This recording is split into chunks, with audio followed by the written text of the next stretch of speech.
lado de la revolución, todo. Contra la revolución, nada. Yo veo un México con hambre y con sed de justicia. Un México de gente agraviada. Hola, hola, bienvenidos todos a su podcast, Artículo 39, espacio en el que estamos intentando que sea abierto al análisis, que sea abierto a la crítica, al debate, al consenso. Palabras, espacio abierto.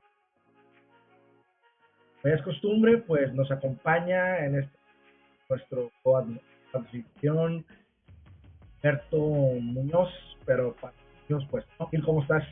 Que muy bien, muchas gracias. Ahora sí que muchas gracias por la invitación a tu programa, ¿no? Sí, güey.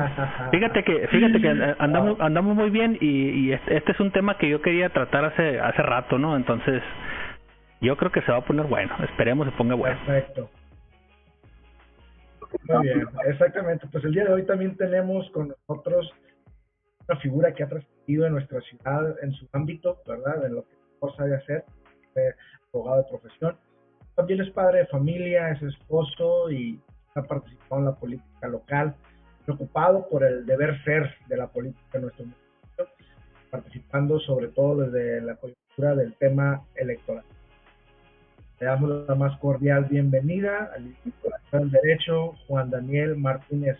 JD, ¿cómo estás? Bienvenido. Gracias, buenas noches, Saúl. Gusto saludarte.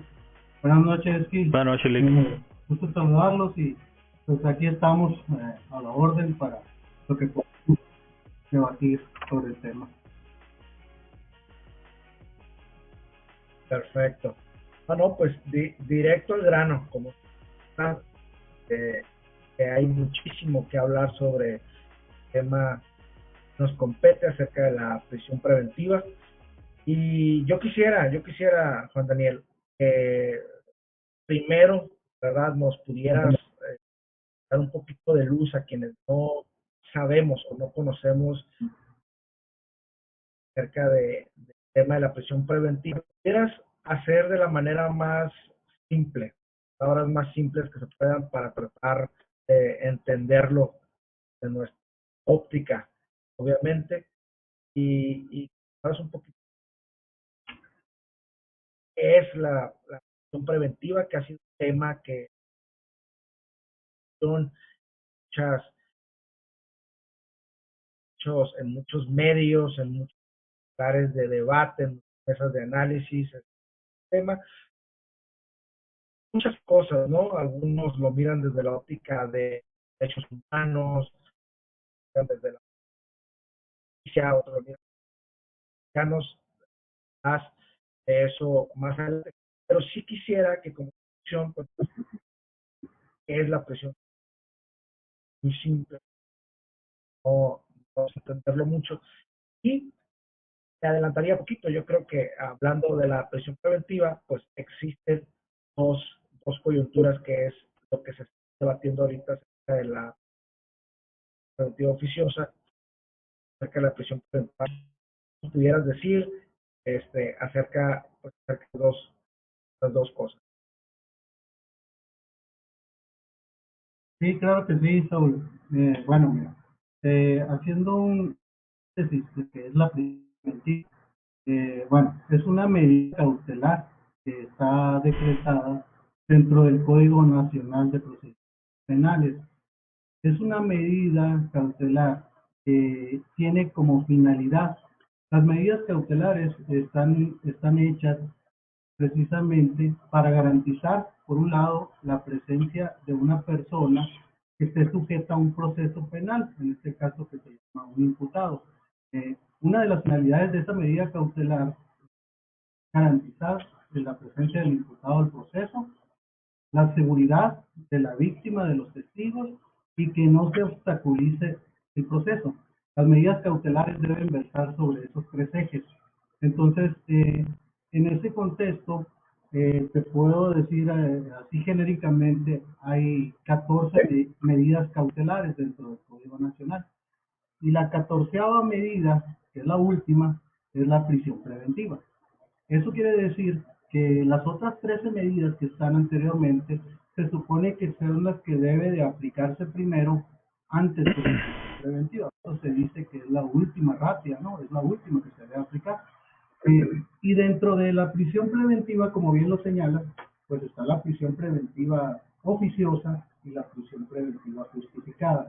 La justificada es precisamente esos tres ejes que te dije, que determinaba, digamos que el Ministerio Público tendría que determinar en una audiencia, cuando estás en la audiencia, que el imputado es un peligro para la víctima, con datos objetivos, por ejemplo, que ya después de haber cometido el hecho, haya amenazado, haya intimidado de alguna forma a la víctima, que pudiera poner en peligro, digamos, su integridad o su propia vida, ¿no? Para justificar y que un juez pudiera decretar una prisión preventiva justificada. Por otro lado, pudiera ser que él, en caso de que no estuviera detenido, fuera un peligro para obstaculizar el proceso, por ejemplo, que intimidara a servidores públicos, ese tipo de cuestiones, ¿no? Entonces, y por ejemplo, otra de las cosas es, por ejemplo, que el imputado no tenga un domicilio, no tenga un arraigo dentro de la localidad, no tenga un empleo, no esté nada de eso definido, pues por ende se puede entender que es muy probable que no comparezca un proceso, ¿no? Eso hablando de la justificada. Y ya de la oficiosa, ahí es un tema, pues, como coloquialmente se dice, como de pau, ¿no? Porque la prisión preventiva oficiosa no está contemplada dentro de esas medidas cautelares, sino que posteriormente en una cierta reforma se reforma un artículo de la Constitución, el 19 constitucional, y ahí se establecen ciertos delitos que de manera oficiosa la persona que llega a un proceso penal se va a quedar detenida y va a llevar todo el proceso penal detenido. Entonces, ahí hay una controversia internacional, digamos. ¿Por qué? Porque al final del día, pues México ha sido condenado por la Convención Interamericana de Derechos Humanos en relación a que ese artículo es violatorio a los derechos humanos y no está debidamente aplicado. Entonces, pues existen muchas situaciones que al final del día violan el principio general de un proceso penal, que es el principio de presunción de inocencia. Eso quiere decir que una persona que está sujeta a un proceso debe de ser tratada como inocente durante todo el proceso, hasta en tanto no haya una sentencia firme, ¿viste? Entonces, si tú durante todo el proceso estás detenido, pues no estás viendo, no te están viendo como inocente, sino te están anticipando como una condena. Y ese es el tema que ahorita está en juego, digamos, el que se está debatiendo en la Suprema Corte de Justicia, ¿no? No sé si más o menos sí. a nivel general. Sí, perfecto. Muy entendible. Oye, Milik, ¿cómo sería en un momento determinado el proceso, suponiendo, vamos a hablar de supuestos ahorita, lo que alguien se le acusa de algo? Ahorita, en este momento, como está la reforma, como dijiste, fue en una reforma, pues se agregó, vamos a decir así, o se, que como dices, al parecer es violatoria de muchas otras cosas, en realidad. Bueno, pero ¿cómo sería si alguien estuviera acusado de algo? ¿Qué procedimiento se le llevaría a cabo? Entiendo que depende del delito que haya cometido, pero vamos a suponer que es un delito que entra dentro de medidas que requieren prisión preventiva.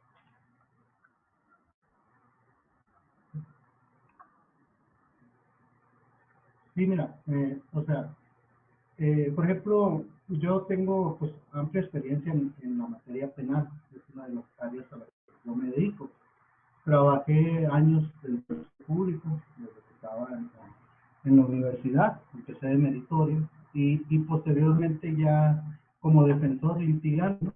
Entonces, cuando estás de un lado y de otro te das cuenta, ¿no? Entonces, existe mucha arbitrariedad dentro de la integración de un proceso penal.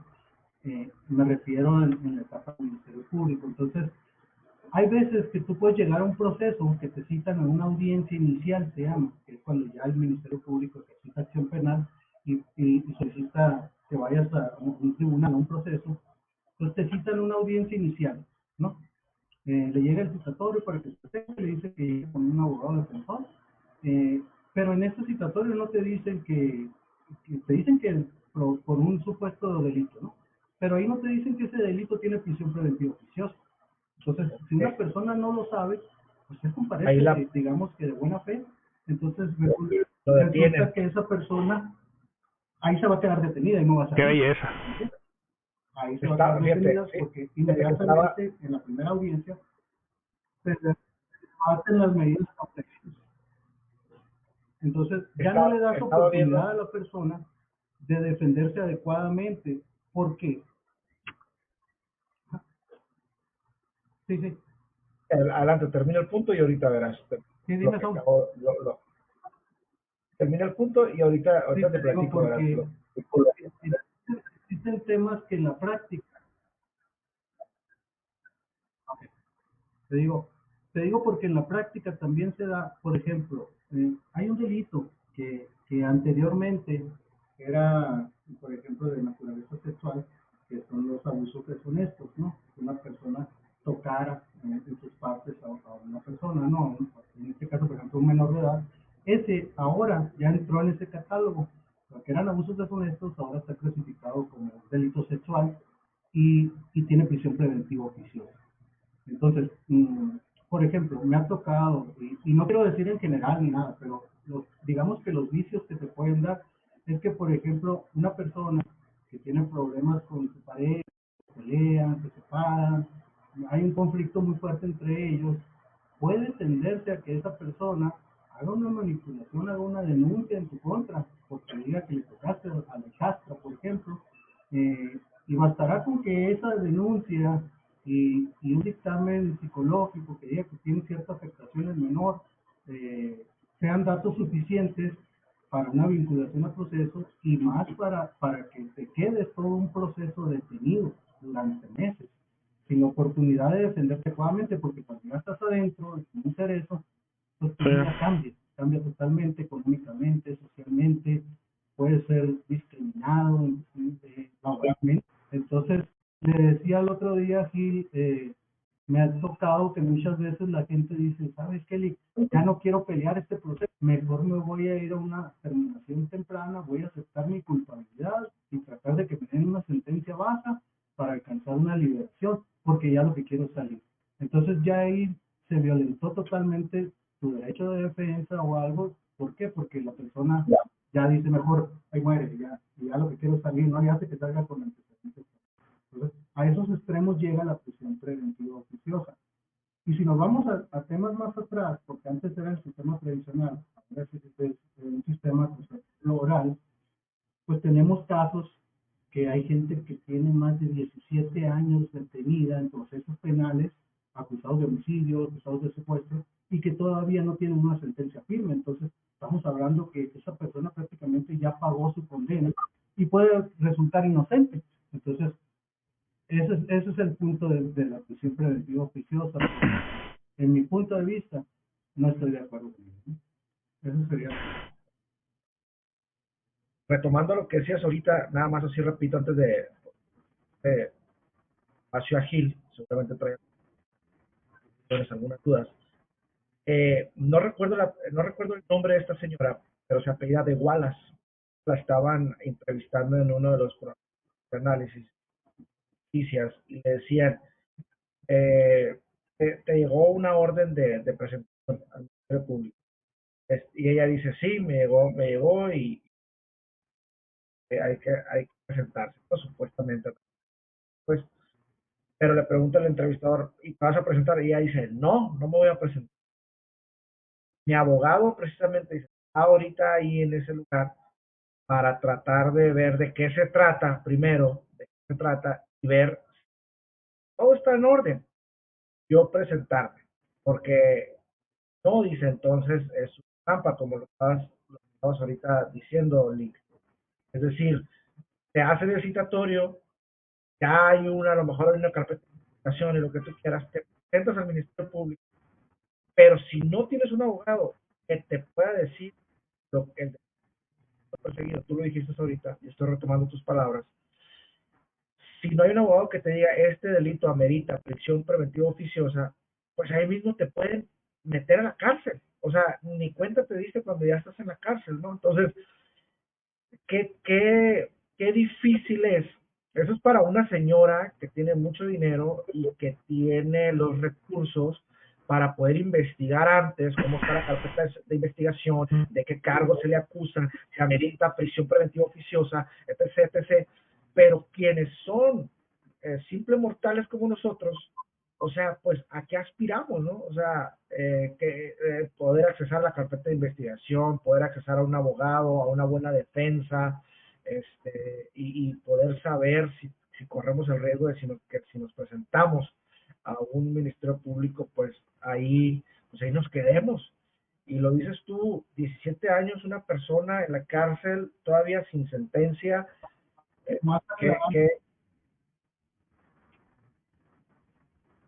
¿cómo? Bueno, sí, nomás aclararte que me refiero yo al proceso, ya ante el juez. Ahí es, okay. Se quedaría detenido. Ok, no cuando te presentas al Ministerio Público en sí.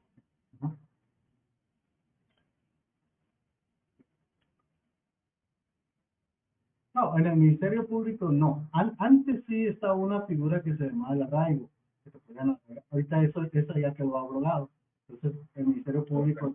Pero generalmente, cuando son delitos que se llaman de alto impacto, generalmente el Ministerio Público trata de justificar y pide una audiencia en privado ante el juez y solicita orden de aprehensión para detenerte y que te lleven ante el juez. Y luego se debate la medida cautelar y dice, este delito tiene prisión preventiva oficiosa y pues, por lo pronto aquí te quedas. Como dices tú, mucha gente ni siquiera sabe qué pasó en la audiencia, no conoce de él, no sabe nada. Un defensor público, pues, no tengo nada en contra de los defensores públicos, al contrario, son personas que tienen mucho trabajo, exceso de trabajo, no son bien pagados los sueldos de los defensores públicos, y por ende ellos, pues es muy complicado que hagan una buena defensa, que busquen pruebas, que hagan entrevistas, testigos, todo eso. Entonces, ahí se queda en la audiencia y mucha gente, y la mayoría de la gente que no tiene para pagar una buena defensa, un buen abogado, periciales, peritos, pues ahí se va a quedar. Por eso es que la prisión preventiva, que estamos hablando de la prisión preventiva oficiosa, atenta contra la gente más pobre, ¿no? Contra la más vulnerable, ¿no? Es la que no puede hacer nada, no tiene cómo defenderse, y ahí se queda. Oye, Milik, el caso icónico ahorita nacionalmente es Rosario Robles, ¿no? Entonces, a ella pues le aplicaron esta prisión sin avisarle, pero también fue durante el juez. Según yo tengo entendido que sí fue en el ministerio con ella, ¿no?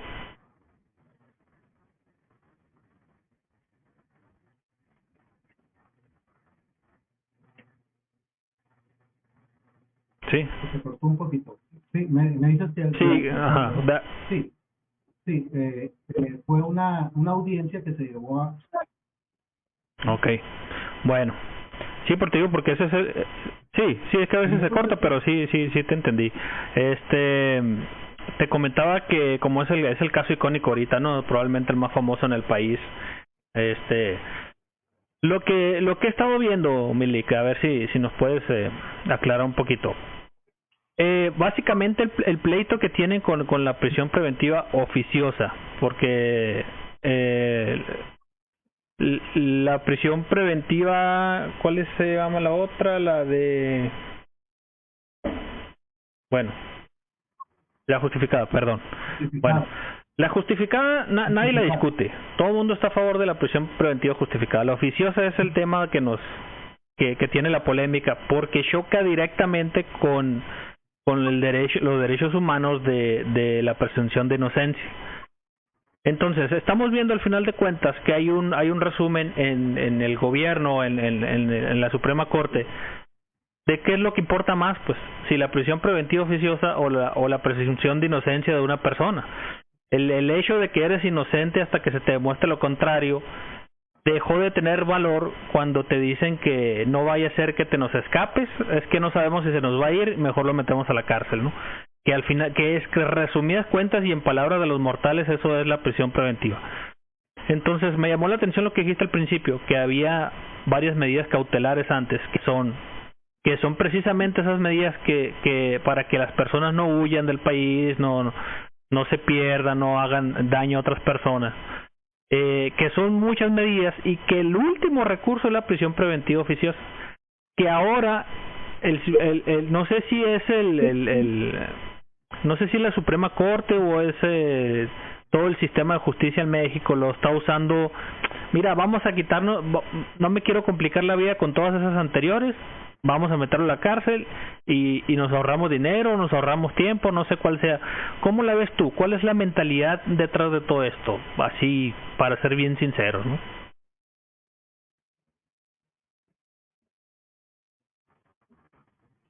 Sí, mira, Gil, poner en contexto general, nada más referirte así.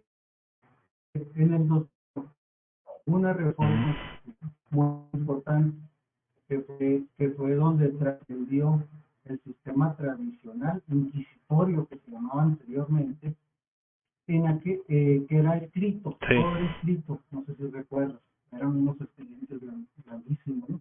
Entonces, la reina de las pruebas en aquel sistema era la confesión de la persona.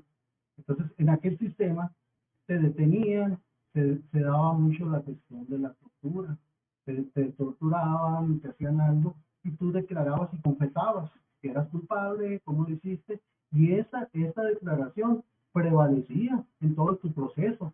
Entonces, casi llegaba el proceso, pues ya sentenciado, ¿no? Y detenido, ¿no? Entonces, en el 2008 hay una reforma que cambia del sistema escrito al sistema oral, el sistema acusatorio adversarial oral. Y ese cambio fue por la presión internacional que había, ONU, derechos humanos, de otros países, y que le exigieron a México que hiciera esos cambios, que hiciera un nuevo sistema, como es en Colombia, como es en Estados Unidos. Entonces, es muy parecido al sistema que tenemos aquí. Pero si te fijas, en Estados Unidos no tienen la prisión. Entonces, hablando de esas medidas cautelares que te digo, están en el artículo 155. Resumidamente te puedo decir. La primera dice presentación periódica ante el juez. Segunda, exhibición de una garantía económica, ¿no? Entonces, aquí hay un punto importante, porque la garantía económica, por ejemplo, Estados Unidos lo utiliza mucho. Por ejemplo, una persona llega acusado de un delito contra la salud, de transportación, de droga, o un delito homicidio a lo mejor, y a veces las personas salen, porque el sistema, por un lado, tiene un sistema que los puede detectar ampliamente. Existe el brazalete electrónico. Ese también está dentro de las medidas cautelares en México. Pero ni siquiera tenemos, por ejemplo, en el estado de Sonora, no tenemos ni la infraestructura, no existe el brazalete, no hay que tú te puedas acoger esa medida, porque no lo tiene el sistema. Entonces, si tú tienes un brazalete y te imponen una medida cautelar como una garantía económica, en Estados Unidos te ponen garantías económicas muy grandes. Entonces, si tú depositas $1,000,000 o algo así, por decir, porque estás acusado de homicidio, es muy factible que te vas a presentar un proceso. ¿Me explico? Entonces, pero no están bien aplicadas, no están bien proporcionadas las medidas. ¿Qué dice el Ministerio Público? Pues yo no tengo ni brazalete, no tengo esto, no tengo cómo estarlo monitoreando. Yo me voy directo a la sección 14, que es la prisión preventiva. Y después de esas medidas, el mismo código dice, las medidas cautelares, dice, no podrán ser usadas como medio para obtener un reconocimiento de culpabilidad o como sanción penal anticipada. Entonces, ahí mismo te lo dice el código, pero al final del día en la aplicación, pues va al contrario, va distinto. Entonces, aquí es todo un tema porque tampoco no nomás es decir, quitamos la prisión preventiva oficiosa, dejamos la justificada, pues sí, pero tienes que tener toda una estructura, tiene que haber todo un presupuesto para que verdaderamente se le pueda dar el seguimiento a las otras medidas, como eso que te explico de un brazalete, electrónico para que pueda monitorearse a la persona, dónde está, sabes que tú no vas a poder salir de esta área. Al momento que sales, es que ya lo detectaste o algo, inmediatamente a buscarlo, ir por él, ¿no? Entonces sí, cambia la medida a una prisión preventiva justificada. ¿Por qué? Porque estás violando la medida que pues, pero de primera instancia debieran ser esas otras medidas, ¿no? Sí, otra pregunta antes de que siga, Saúl. Por ejemplo, ahorita acabas de decir algo que me resonó. Dices en eso que leíste que el tiempo, no, así lo entendí, el tiempo que estás en la prisión preventiva oficiosa no es parte de una condena al final de cuentas si te declaran culpable. Si tienes 3 años en la cárcel sin juicio y al final de cuentas estás en un juicio y te declaran culpable, pero la pena es de 1 año, ¿qué pasa ahí? ¿Sales o no? No, sí, o sea, sí, claro. Por ejemplo, si tú tienes 2 años en prisión preventiva oficiosa y después de esos 2 años apenas te llega, obtienes la sentencia y la sentencia te dieron 1 año 6 meses, pues ya cumpliste y sales, ¿no? Si te dan 3 años 6 meses, pues ya nada más te faltan 6 meses, ¿no? El tiempo que estás adentro te cuenta, ¿no? Eso sí, eso sí, ¿no? Pero el punto es, bueno, si resultas inocente en el juicio, pues ya te quedaste 1 año, 2 años adentro, probablemente ya perdiste un empleo, probablemente pudiste haber perdido la familia, ingresos, todo eso. Y luego, desgraciadamente, uno de los derechos humanos que hablamos es la no discriminación, pero nuestra cultura no la tiene. Entonces, la mayoría de la gente de afuera dice, no, pues es que estuvo detenido. No, pues no le des trabajo, ¿no? No va a ser que nos roben, no va a ser que eso. Entonces ya lo estás discriminando, pues, y la persona batalla, pues. Todos esos tipos de afectaciones son las que proporciona la prisión preventiva oficiosa, ¿no? Oye, Juan Daniel, ¿y no existe un tipo de retribución por parte del Estado en donde, a ver, estuviste en prisión preventiva oficiosa 2 años, pero resultó que hubo una sentencia y saliste inocente, sales de la cárcel, pero el Estado no hay una retribución monetaria o de algún otro tipo en el que digas que pues discúlpanos, pero pues aquí mira, aquí está esto por los daños ocasionados, o simplemente te dan las gracias? Bueno, o sea, sí puedes hacer una acción, ¿no? En este caso tú puedes demandar al Estado, en este caso, o por ejemplo, al Ministerio Público, a la institución que es la Procuraduría, ¿no? ¿Por qué? Porque el órgano acusador es el Ministerio Público, ¿no? Entonces, el juez, recuerda, el juez es una persona imparcial que está entre el Ministerio Público y la defensa, y el asesor jurídico de la misma. Él juzga y dice con los elementos de convicción, hay datos para culpabilidad o hay datos para inocencia, ¿no? Partiendo de ahí, si te dice que eres inocente, pudiera dar lo que es el daño moral, ¿no? La afectación que ahorita te decía, ¿no? Pero eso lo tendrías que comprobar y no es fácil, pues, porque al final del día te vas a pelear con el gobierno, ¿no? Sabes que vas a pelear con el gobierno y la mayoría de la gente, pues, no lo hace, a veces no, ya lo que quieren es, ya meterme en otra bronca, no va a ser que me metan en otro asunto, ¿no? Porque si hemos visto series que han salido por ahí, la vida de el caso de la francesa, como de alguna forma, desgraciadamente, la fiscalía implica, se implica en un delito y se lo arman y para que salgas de esa bronca, pues ya pasan años, ¿no? Bueno, a ver, esa es otra duda que tengo. En la prisión preventiva oficiosa, ¿existe algún tipo de tiempo límite en el que puedas estar bajo ese esquema? Es decir, a ver, te vamos a dictar prisión preventiva oficiosa, pero yo como Estado, o según lo estipulado, no sé, despistado, ¿no? Nada más puedes estar tanto tiempo. Oigo ahorita que dice 17 años, 15 años, 3 años, pero no existe en la ley un tiempo límite que diga, ¿sabes qué? Nada más puedes estar tanto tiempo bajo ese criterio. Es que el tema es, sí hay un artículo que maneja que la prisión preventiva oficiosa no deberá prolongarse por más de 2 años, dice, ¿no? Entonces, pero luego ahí mismo dice, solo en caso de que esa prolongación sea por algún medio promovido por la defensa.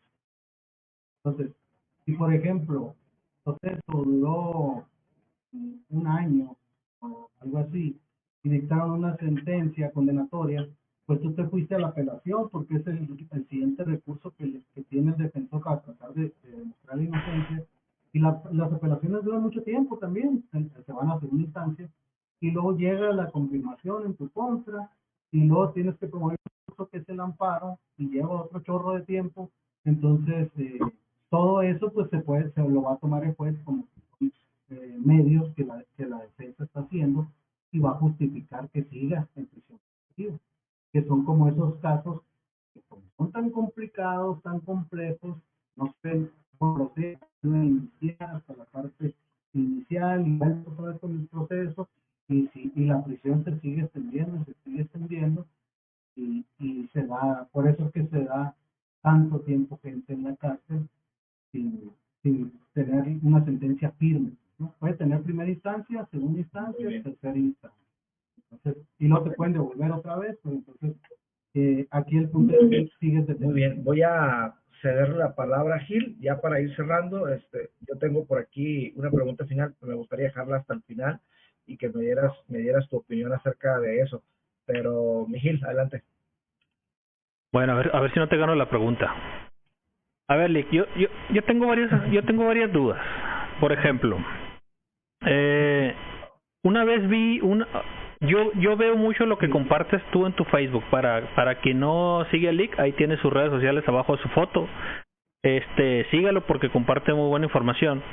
Y te vi una vez que compartiste una explicación de otro abogado, no recuerdo el nombre, pero él hacía una explicación de las nuevas condiciones, los criterios, por así decirlo, para la prisión preventiva. Entonces, al final de su explicación, riéndose, dice esta persona, es triste que lo diga, pero en México solo se necesita un chisme para llevarte a la cárcel. Y entre vergüenza y risa lo dice, pero después de todo lo que había explicado, pues es básicamente, solo necesitas que te acusen para que te puedas ir a una instancia como una prisión preventiva sin aún tener una sola prueba en tu contra, ¿no? ¿Es cierto o no es cierto?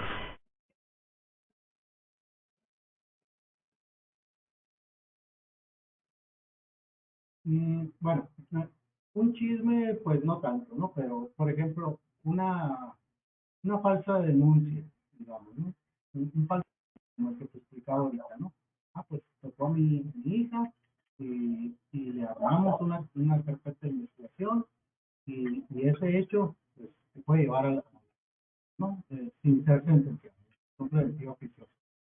Mira, Gil, me gustaría destacar algo. El artículo 19 constitucional es el artículo donde se adicionaron los delitos de prisión preventiva oficiosa, las reformas, y se ha ido reformando y cada vez le meten más delitos, ¿no? Más delitos. Por ejemplo, hay un delito que yo siempre he estado en controversia, porque dice, uno de esos delitos dice, delitos cometidos con medios violentos como armas y explosivos.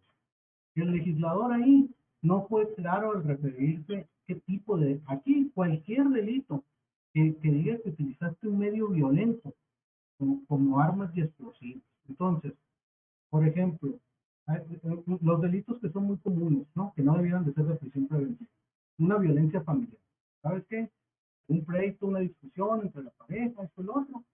Entonces, ¿qué pasa si la afectada va y dice en el Ministerio Público que cuando fue el pleito sacó su navaja y con ella la trató de lesionar o algo así? se toma como un medio violento. Entonces, al momento de la audiencia se debate y generalmente se quedan en prisión preventiva. Entonces, hemos hecho cierto debate nosotros en el sentido de decir, se está diciendo delitos cometidos con medios violentos como armas y explosivos, pidiéndome, yo tengo en el concepto de decir armas y explosivos, estamos hablando de armas de fuego, sí, pero como no lo especifica bien, aquí en la ciudad, aquí en este estado, se toma como un arma blanca, como traer un arma, un cuchillo, un machete, una hacha. Una vez me tocó un muchacho que dijeron que traía un hacha, y pues era un trabajador de campo, pues, ¿no? Entonces le alegamos esa situación y por pronto hasta prisión preventiva. Entonces, ahí, fíjate, hay una laguna en esa parte y no hay todavía un criterio establecido por la Suprema Corte para definir exactamente a qué se quiso referir el legislador con eso. Y pues ahí está un punto nada más como para que veas qué tan pequeño es el hilo, qué tan delgado llegar a una audiencia y que si a lo mejor la otra parte dijo esa situación, a lo mejor no fue cierto, pero pues mientras te vas a quedar ahí hasta que tú compruebes que no traías armas o algo así, ¿me entiendes? O hasta que se resuelva tu situación. Saúl.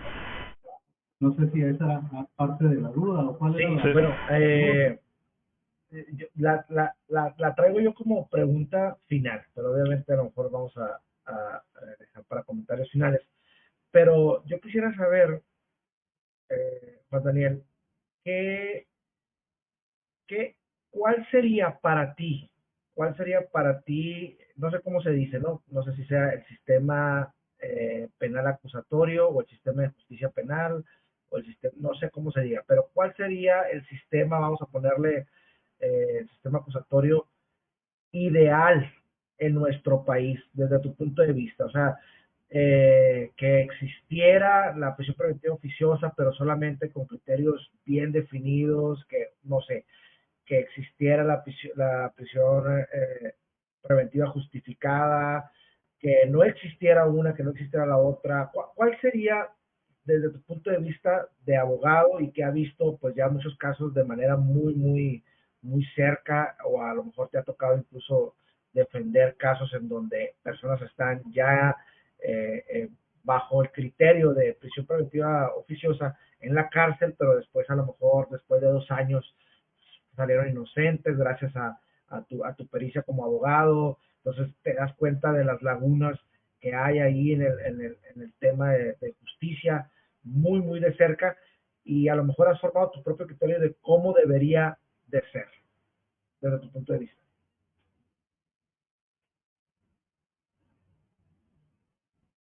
Sí, claro. Mira, yo de hecho soy un defensor de este nuevo sistema, ¿no? El sistema acusatorio adversarial de moral. Yo estoy a favor de este sistema, ¿no? ¿Por qué? Porque como te digo, del tradicional, del escrito, era más malo, ¿no? Este sistema es bueno, en teoría es muy bueno, porque el sistema eh, está hecho para que funcione adecuadamente. El problema fue al momento que lo implementan, ¿no? Al momento de que ya se viene, porque esta reforma inicia en el 2008. Creo que más o menos en el 2016 se implementa el Código Nacional de Procedimientos Penales y se homologa en toda la nación ese Código Nacional. Antes teníamos por estados, ¿no? El Código de Procedimientos Penales de Sonora, de Chihuahua. Ahorita ya tenemos un solo Código Nacional. Creo que estaba Peña Nieto cuando se implementó ese Código Nacional. El Código Nacional es de esas reformas que te digo desde el 2008, luego la del 2011, y le da al legislador cierto tiempo al Poder Judicial para que ya se implemente, para que se vayan haciendo los juicios. Pues resulta que Sonora fue el último estado que lo implementó. O sea, lo implementamos rayando, ¿no? Ya lo último, ¿no? Entonces, al momento que se hace todo así a favor, y luego tenemos una cuestión que es, pues, digamos, como una política criminal, que de alguna forma, pues, digamos que no existe todavía completamente unida, ¿no? Con los jueces, ¿no? Entonces, siempre están como bajo un yugo ante las fiscalías, ¿no? Esa es la realidad, ¿no? Entonces, ahí hay un cierto problema, ¿no? Cuando verdaderamente esté separada el Poder Judicial de la Fiscalía y que esté la defensa por otro lado, el sistema funcionaría como está hecho, ¿no? Para lo que está hecho. Ahorita tenemos esa dificultad que poco a poco se está progresando, ¿no? Pienso yo aquí, precisamente en la batalla que se da día con día en un tribunal, ¿no? Porque si un juez te resuelve algo, pues tú tienes que impugnarlo, tienes que pelearlo y muchas veces los jueces federales revierten esas situaciones. Nosotros en las defensas que hemos logrado, la mayoría de ellos, ha sido a través de eso, ¿no? A través de irnos un amparo, una impugnación y la ganamos en instancia, ¿no? A veces en primera instancia son difíciles, ¿no? Entonces, otra de las cosas, pues, respecto a la prisión preventiva, yo estoy de acuerdo con la prisión preventiva. De hecho, como dije, la fracción 14 es la prisión preventiva. Ahí no dice oficiosa justificada, pero el código sí te maneja la prisión preventiva justificada. Entonces, el tema es, por ejemplo, lo que se estaba viendo en la Suprema Corte, es precisamente que la prisión preventiva oficiosa vulnera la presunción de inocencia, los derechos humanos. Entonces, si por ejemplo no existiera la prisión preventiva oficiosa, eso no generaría realmente impunidad, sino que simplemente obligaría al Ministerio Público a que en cada caso tenga que justificar por qué una prisión preventiva justificada. Y tendría que girarlo en torno a esos ejes. ¿Qué es el peligro para la víctima, para sus familiares, para los testigos, para presentar al proceso? Obviamente, es muy probable que, por ejemplo, si una persona lo acusan de homicidio, pues, si ya hay datos, hay objetivos para que privó de la vida a otra persona, pues hay datos suficientes para pedir una prisión preventiva justificada. ¿Por qué? Porque es una persona que sí puede atentar contra un testigo, contra un familiar, ese tipo de cosas. Entonces, son cosas que puede justificar el Ministerio Público. Entonces, ese sería el punto medular, es decir, no porque sea este delito se va a quedar detenido. Puede ser que por ese delito esta persona salga, lleve su proceso y ya si hay una sentencia, pues adelante. Pero si la sentencia fue favorable, pues él no estuvo detenido. Eso sería, para mi punto de vista, lo ideal, ¿no? Por un lado, que la prisión preventiva nada más sea justificada y no oficiosa. Y por otro lado, que en su momento se pudiera llegar a tener la igualdad procesal que realmente nosotros como defensores a veces decimos que se diera, ¿no? Que no se estuviera de alguna forma. Si te das cuenta, el Ministerio Público tiene todo el Estado, todo el poder del Estado, porque tiene policía municipal, agentes ministeriales de investigación a su mando, peritos, tiene toda la infraestructura, vaya, ¿no? Para integrar averiguación. Entonces, volvemos al punto, si la persona que está acusada no tiene los recursos para hacer los peritajes, en este nuevo sistema cuestan. Tienen que ser peritos especializados, entonces peritajes que te pueden costar de 10, 20, 30 mil pesos cada peritaje. Pues estás hablando que para peritajes vas a ocupar tanto, una buena defensa, todo eso. Entonces, mucha gente que no tiene, pues entonces no puede tener acceso a esa justicia. Entonces, esa parte también es muy importante, que de alguna forma también el Estado pudiera garantizar esa parte a esas personas, porque lo único que garantiza, y sí garantiza, es que te pone un defensor público, pero no te dice, tiene acceso igual que el Ministerio Público, pues a peritos, ¿no? Sabes que el tribunal va a tener peritos para que tú puedas hacer tus peritajes independientemente del fiscal y no te tengan que costar a ti, ¿no? Eso sería en un plan, digamos, ideal para mí, ¿no? Y que pudiera haber un equilibrio procesal, ¿no? Ok. Miguel. Sí, bueno, yo todavía tengo algunas cosas que decir, voy a tratar de ser breve. Hace tiempo cuando hablamos Lick y yo sobre esto, fue cuando andaba de moda esta serie en Netflix de La Duda Razonable. Entonces, si alguien no la ha visto, si alguien que lo está viendo no la ha visto, búsquela en Netflix. Una duda razonable o la duda razonable, algo así. Eso te enseña en un caso verídico y crudo todo lo que ha estado hablando Lick aquí, todo lo que hemos estado opinando sobre el sistema de justicia en el país en general.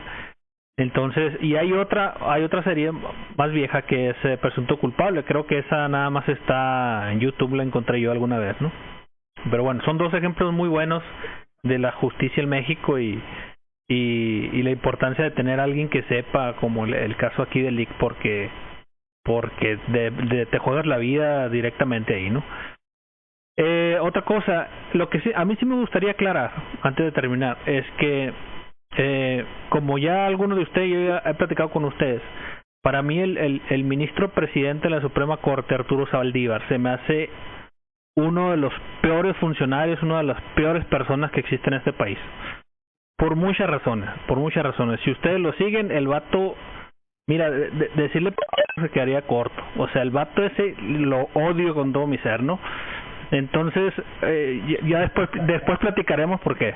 Justo te iba a decir que justificaras tu argumento, ¿no? Sí, bueno. Bueno, o sea, el vato, para darte un ejemplo nomás breve, ¿no? El tipo sale, tiene su TikTok y hace sus videos. Y sale exhibiendo y festejando que aprobaron el aborto, pero con este tipo de medidas le da la espalda totalmente. Y aunque ha dicho que para él la quitaría y no sé qué, pero sus acciones son totalmente diferentes, pues entre muchas otras cosas que ha hecho, ¿no? Es alguien totalmente cargado por una ideología política de izquierda, pero bueno.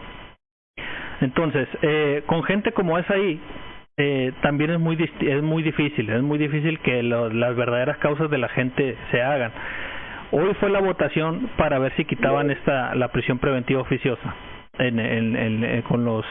con los ministros, y en la mañanera sale el presidente junto con Adán Augusto, obviamente ejerciendo presión política, diciendo que para ellos no debería quitarse, etcétera. Obviamente eso le manda un mensaje a los ministros a quienes ellos pusieron para que votaran en contra. Claro. Entonces, la gente tiene que saber y tiene que estar claro que el presidente hoy salió a decir que había que violar los derechos humanos de las personas, rompiendo su presunción de inocencia, con el pretexto de que mucha gente se podía fugar si quitaban la prisión preventiva. ¿Cuánta gente en este país está en la cárcel y cuánta gente en este país tiene la capacidad de agarrar dinero y huir del país si lo están acusando de algo? Todos sabemos quiénes son y a esas personas estamos de acuerdo que les pongan prisión preventiva justificada. Pero la prisión preventiva oficiosa jode a la gente pobre, jode a todo mundo. Vimos en la mañana, el Lick me mandó unos datos del cerezo aquí, del cerezo en Agua Prieta, que por ejemplo el total de personas que hay ahorita, en teoría, porque todos los días cambia esto, ¿no? Son 287 personas en el cerezo en Agua Prieta.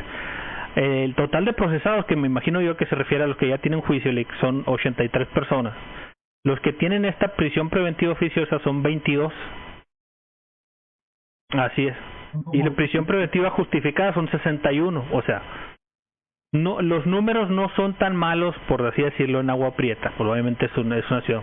Pero estos porcentajes en el sur del país son totalmente diferentes. En esa serie que les comenté, ahí aparece como, y de hecho la serie empieza en el pueblo de donde es López Obrador, que ahí la gran mayoría, no sé si el 80 o el 90% de los reos están en la cárcel acusados de secuestro. O sea, es un delito que ya les meten porque sí. Obviamente algunos son culpables, pero la gran mayoría no tienen un juicio. Entonces, el seguir manteniendo la prisión preventiva en el país está asegurando que esas personas no tengan su juicio y no salgan de ahí, aunque la mayoría son inocentes. Y esa es la última pregunta que yo quería decirle para dejarlo en pregunta. Lick, ¿cuántas de las personas que están en la cárcel en todo el país al día de hoy, un porcentaje, serían inocentes?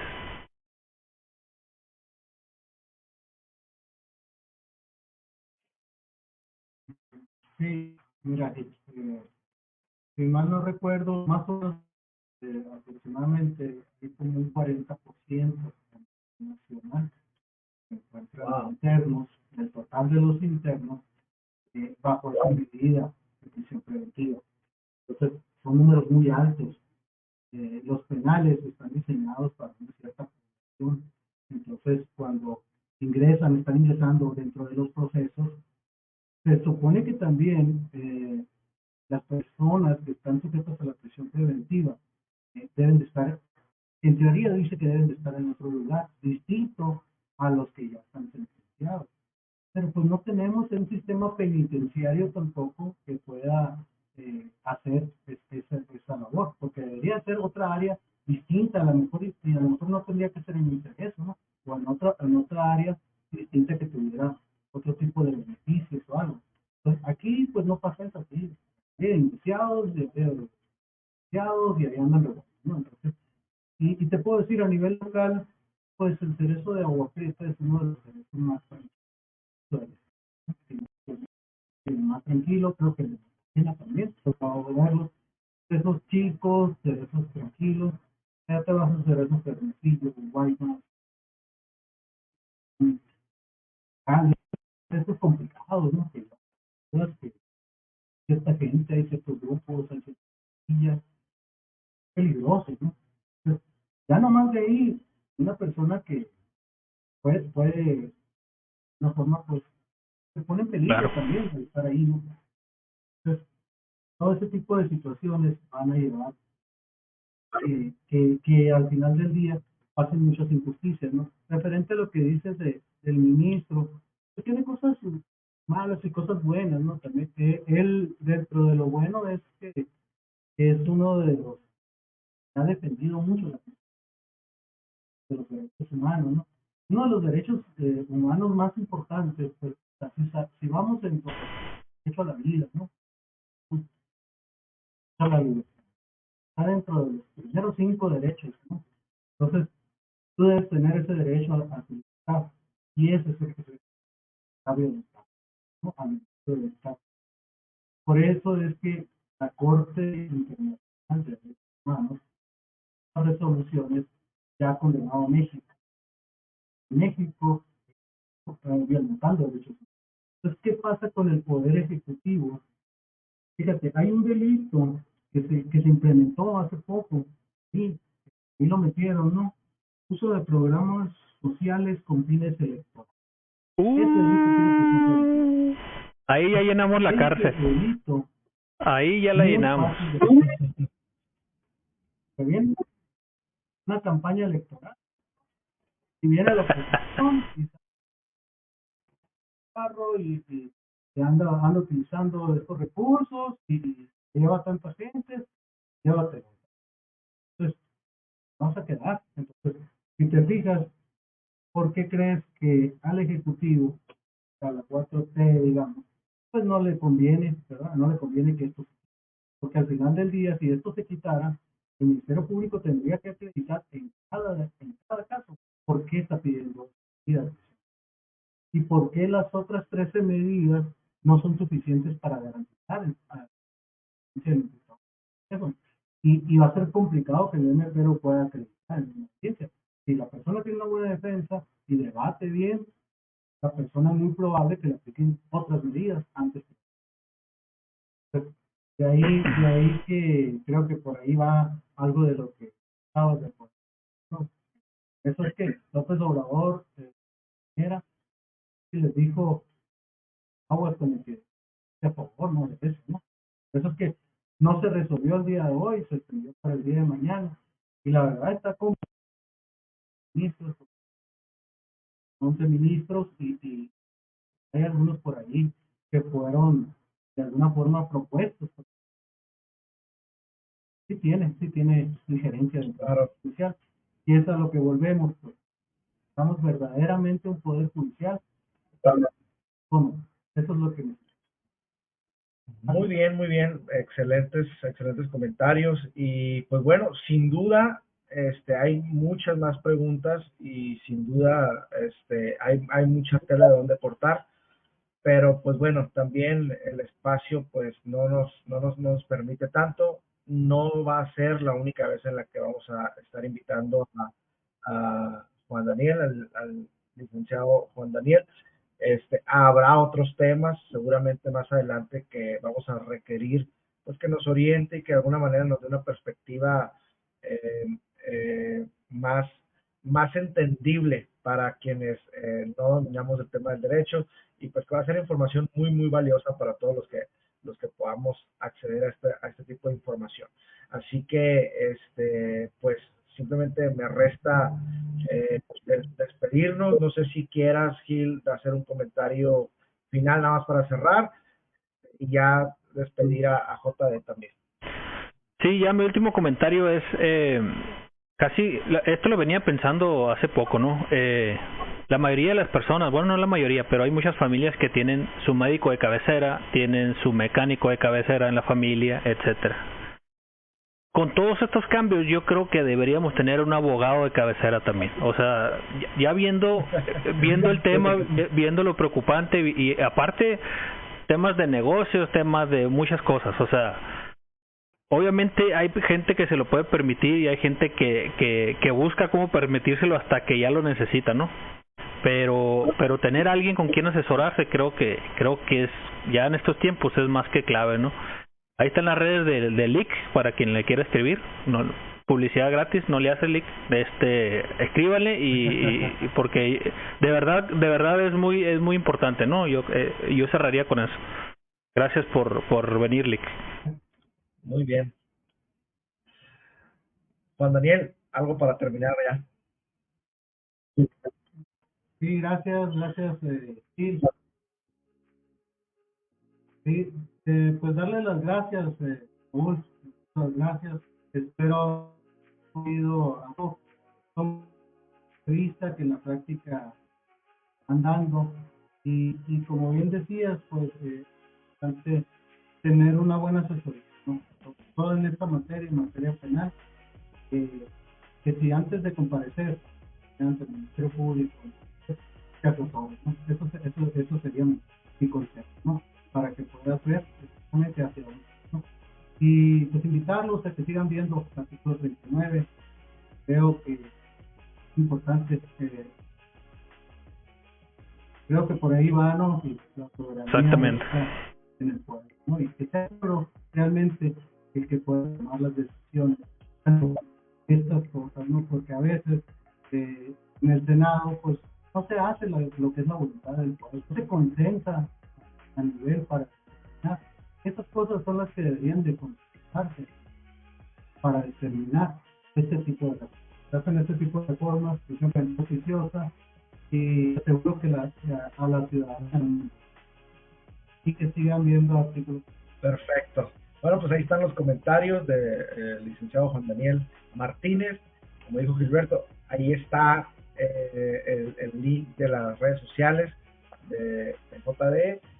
También síganos a nosotros en las redes sociales. Ahí estamos en YouTube como Artículo 39 y en Facebook también como Artículo 39. Vamos a estar haciendo más de este tipo de entrevistas en este formato, en donde podamos traer pues información sobre todo de interés, información que nos saque, que al menos nos resuelva una duda. Si podemos resolver una duda a alguien, pues bueno, ya nos sentimos